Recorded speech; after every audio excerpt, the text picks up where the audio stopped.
Hi guys, this is Zoe SDFU here, talking about Equestrian Girls Rainbow movie. Well, first I'd like to say, I am not too sure to say about this. No offense to those who basically love Battle of the Bands movies, but to me, when I look at some of the designs, like the small sneak peeks, especially the costume designs, I can't help but think of, dare I say it, Hasbro's other old show, Jim and the Holograms. Okay, back up. Let me explain this. The reason why is not because of the music. Yeah, there's some similarities to the songs.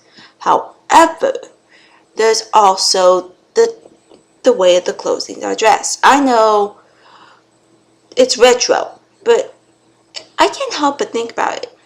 Okay, you have two groups of bands, or in this case a whole group of bands, but the main two have to face off in a major battle to control not only the school, but maybe equestrian magic. Okay, let's talk about what we do know about the movie.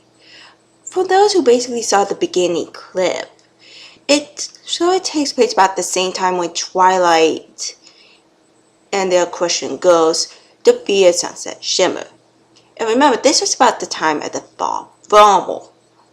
Thus, we get introduced to our new three villains. The Dazzlers, or the Dazzlings, I can say the number, that is starred by Adagio, Sinatra, and Era. These three have been banished to the human world from Equestria. And it kind of makes me wonder how they got there in the first place. Well, we can only assume that it probably took place between, well, when Princess Luna, who became Nightmare Moon, was banished, to the point where Sunset Shimmer has basically left.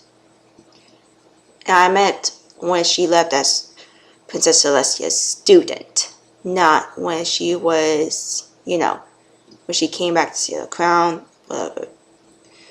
We basically get a good look at them, and I can't help but think about these three girls. I can't help but at first think of them that, well, it looks like they like to create chaos. That's Discord's department. But at the same time, they seem to be absorbing negative energy. That's kind of reverse of what Discord does. But you know who else does that remind me of? Well, how about our changeling queen, Crystalia? Yeah, we don't know, except for those who basically read the comics like I did, but I'm not going to spoil it for anyone. But it is quite interesting of how these girls are portrayed. Or right off, we can always see who they are. You have the leader who basically is so focused on the goals. You have the airhead and you have the aggressive type. And basically, they take equestrian magic and they use it as a meal. So I can't help but wondering, what do these musical sirens really are? Which cuts back to later on to the next video we see, basically where everyone is putting up posters. And keep in mind, I have not seen the movie, and I probably won't have. You wanna know why? Because I won't be able to go. Yeah, that's right, I'm not being able to go. Okay, stop the presses. I'm going to explain why. It's due to busy work areas, especially at my job. We have some people who are quitting and going to other jobs. So that means that even though there's more time for me to go earn some valuable income, however, it does give me less spare time. So yeah, especially with the holidays along the way. So yeah, Halloween's already at my workplace. But probably by Halloween, we're gonna get Thanksgiving. And wow. And probably like at the same time Thanksgiving, we get Christmas and But anyway, we're talking about the movie itself, The Equestrian Girls. And keep in mind, I have already been listening to some of the music, but one of them I actually want to talk about. It is called Let's Have a Battle of the Bands. This song and placement that took place, I couldn't help but remember from the first movie when, if you haven't guessed it, help Twilight win the crown. As you can already tell, they're doing the same premise. They're not only capturing the students' attention, but they are already they're already basically trying to capture their attention. And they form up a huge group together, and they all agree on something, changing their minds on one thing to another. Know what it is? Why the Battle of the Band. Before, it was a school performer. Now it's the music showcase. So yeah, hooray! I kind of like this song, and I'm already trying to get the full. Soundtrack, as you can already hear right here. But let's not forget, we already have such powerful, beautiful songs. So Daniel England, he definitely put his homework, and you can definitely tell he has done a bit more better than last time from Equestrian Girls, which some of our main bronies who basically commented saying some of the songs were actually forgettable. Besides, Twilight winning the crown. So I can't help but how they're going to approach this. For example, we have different characters.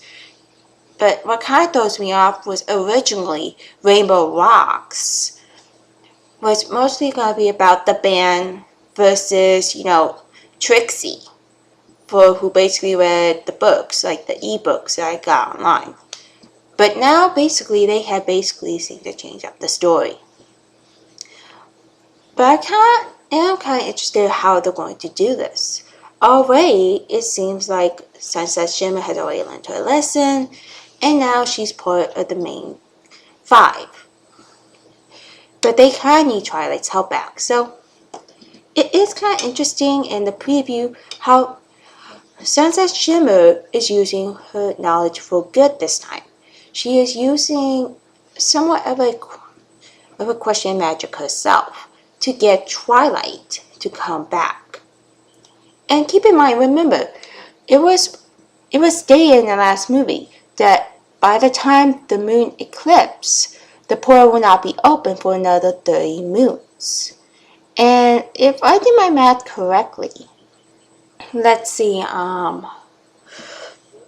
every month there's like about 3 days, or 2 to 3 days of a full moon. Times that up, we get about 24 to 36 days. So that's almost 1 full year. Unless, of course, I did the math wrong. It's over 300 moons. But whatever. But it does basically state that it's going to be a long while. And I can't help but assume by looking at the timeline that it's spring when they are holding the musical showcase. And like I said, I do like the songs. And even though it will be kind of sad that I won't be able to go see the movie, somehow I am hoping that my fellow bronies will clue me in. Like, not to spoil the whole movie, but basically let me know that if it's something to rent on DVD, or should I be like a usual brony and buy the movie?